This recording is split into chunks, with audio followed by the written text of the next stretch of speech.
Communication is never what is said, it is what is heard. And whether or not you are speaking to an individual or a small group or a large crowd, people are always asking three questions. First, can I trust you? Second, do you care for me personally? And third, do you know what you're talking about? I'm firmly convinced that in order for us to be believed, we have to be heard.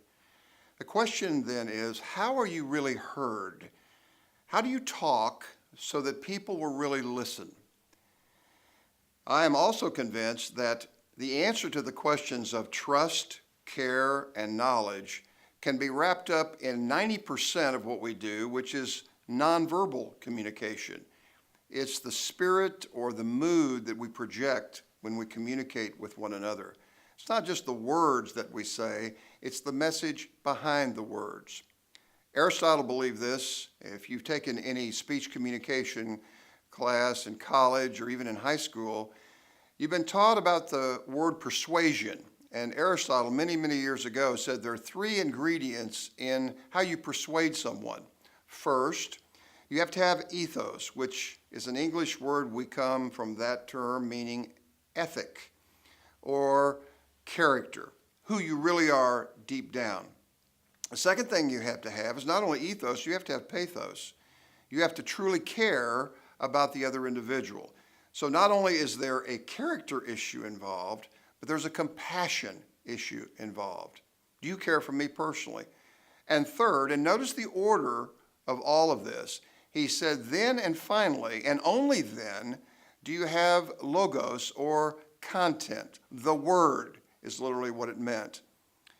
I am firmly convinced that a person has come across as a person of ethos, pathos, and then logos.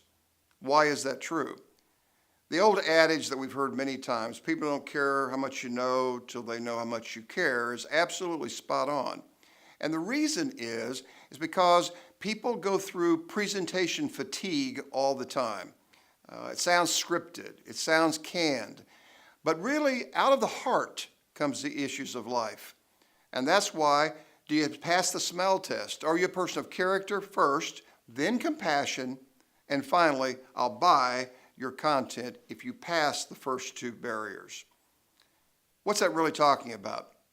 What it's really saying is this: be yourself, love your audience, and do your homework. Be yourself, which is authentic. It's real. People go wild over real people. Be who you are. Don't be an imitation. Be authentic. Be credible. Secondly, the whole issue of pathos. Do you truly seek the other person's best interests? Is this a performance? It'll come across as a performance.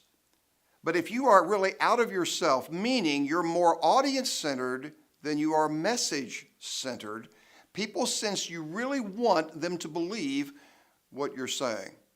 And finally, the whole idea of logos, it's always appropriate to be adequately prepared for every situation. The more you know, the more you can move it to understanding, the more you can move it to wisdom. Here's the mantra: you have to be believed in order to be heard.